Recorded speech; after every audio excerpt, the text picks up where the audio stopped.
tool, improvised self-defense tool you can bring with you anywhere and everywhere. I've got these all over the place. I use them for my keys, but I also have these attached to my medical bags, my IFAKs, the individual first aid kits. I also have it attached to my backpacks, all the different backpacks I carry. I always have these. I sometimes will carry these on my belt.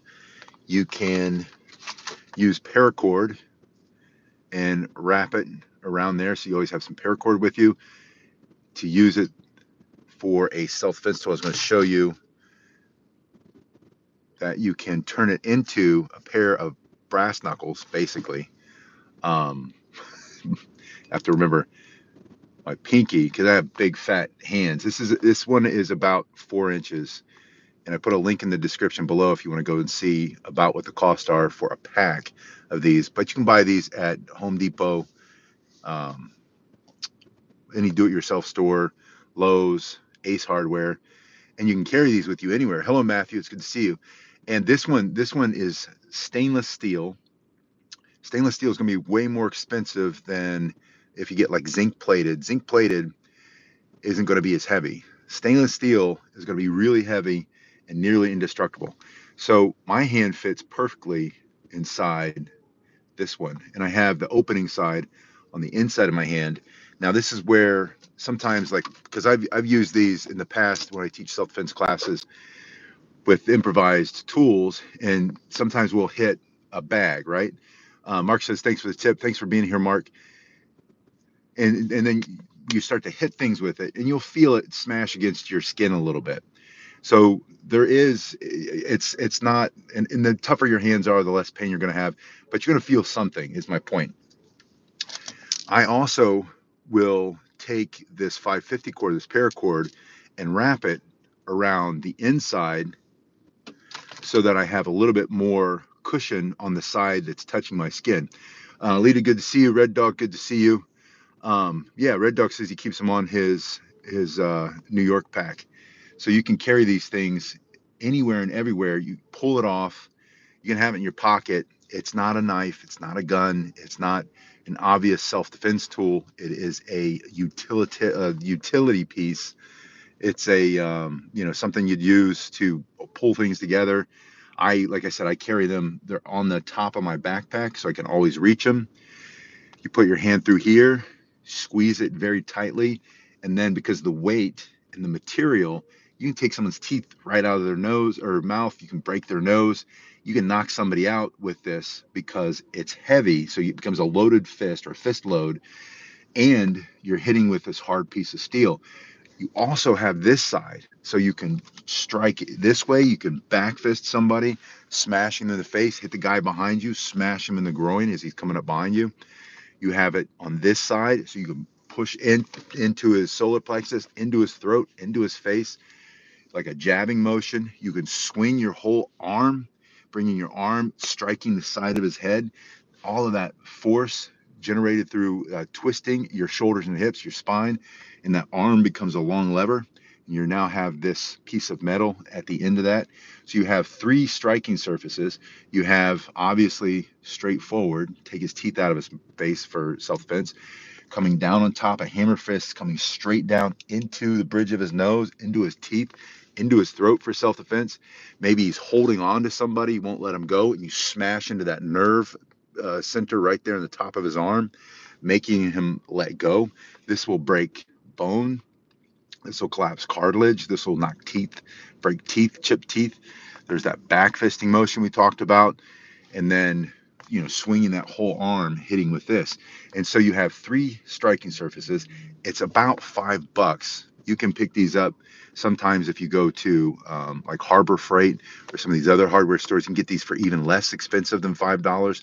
So for $5, and I put a link in the description below, you can get a pack of these. I buy them in by like 6 at a time.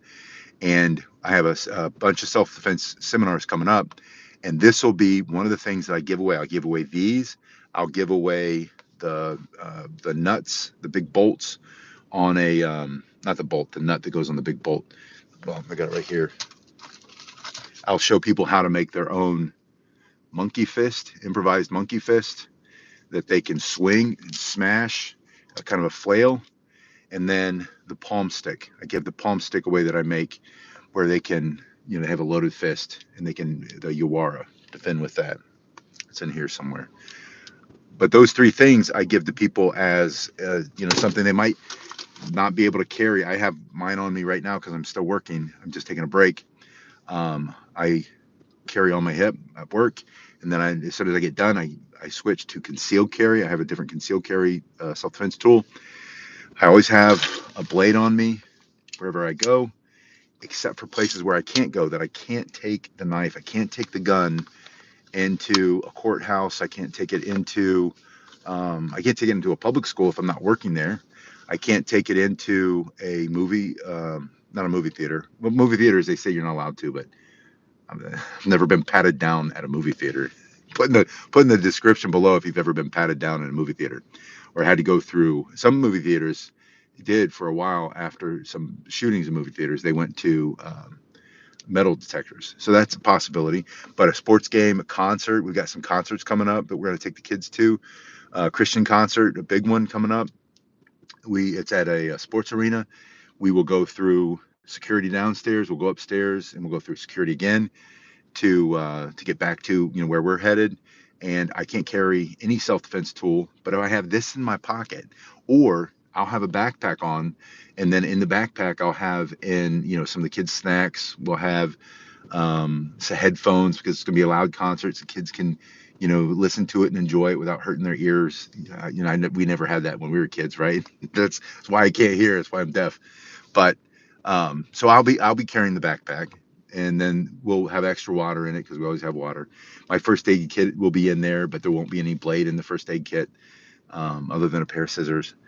But I'll have this, and it'll be attached to the handle on the back of my backpack. I actually have 3 or 4 of these, and if I needed to defend myself and I didn't have any other tools, maybe multiple tackers, somebody younger, somebody faster, somebody stronger, this becomes a force multiplier. So it takes the power that you have naturally and it increases it dramatically because of the weight of the metal, but then also the strength of the metal as these 3 separate striking surfaces.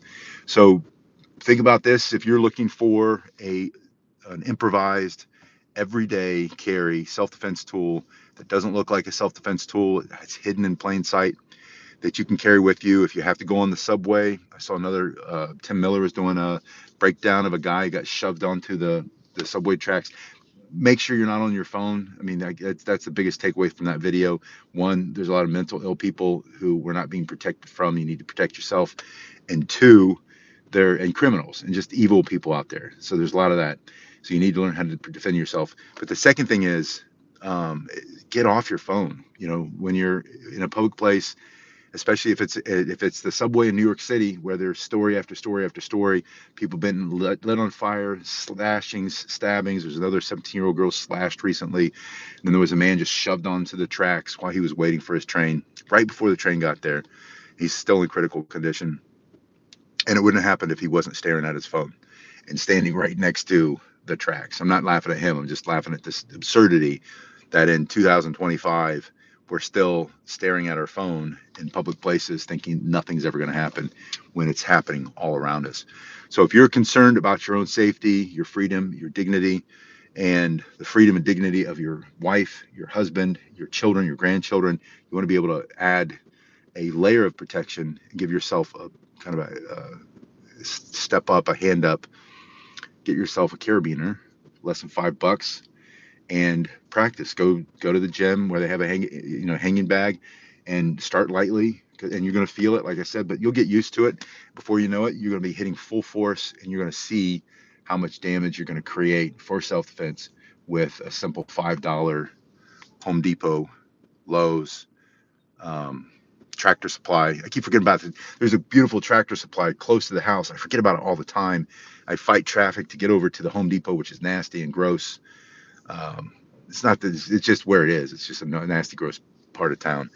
And I hate going there. And I forget, man, I could have gone to the Tractor Supply and picked this up. Or you can get it from Home Depot. I put a link, or the Amazon. I put a link in the description below. But consider this, throw it in a bag, attach it to a bag, attach it to your belt, put your keys on it, right? You can have your keys hanging out one side. And I have a bigger hand. If your hand's not as big, they have these. If you can't get a bigger one and you can only get this, you can still use this. This one fits on my 3 fingers, so I can jab this way and I can still strike this way, right? Or if I wanted to flip it around and put it on my 2 big fingers with my big knuckle, now I have this one, I can swing that into his head. This one's titanium, it's not going to break. And then I can hold it in this way. And yeah, you're going to feel it between your fingers, but it's not going to kill you. And it's going to give you more stopping power when you hit the bad guy for self-defense if you ever have to. And these are the ones that I carry. I have all my keys on. So um, uh, my gun bag. I also have these on my gun bag because they're nearly indestructible. And these will hold. This one like is 1,800 pounds, I think. It usually says it. Yeah, 1,800. This one's super strong, but you can't beat these steel. And this one's more expensive than this, so I would recommend doing this one. So let me know in the comment section. Do you have a carabiner? Do you use it as a pair of brass knuckles? Have you considered it? And if so, have you trained with it? And what do you think? You know, how how effective do you think it is? I know how effective it is. I know what it would. I've never been hit with one of these, but I have been punched with brass knuckles in the face. But when I was a kid, and it was from a kid who didn't know how to punch. But I remember it hurt, and I'd hate to be hit by me with this straight in my face because I wouldn't get out of my face, and I'm trying to hurt somebody. So, hello, Orion. It's good to see you. Orion 1820s here. Put in the comment section, do you have a carabiner? What size do you prefer? How do you use them that I didn't talk about? You know, I talk about throwing it here, 3 striking surfaces here, here, and straight in. Orion's back from physical therapy. Welcome back. Hope you're feeling better, getting stronger, healing fast.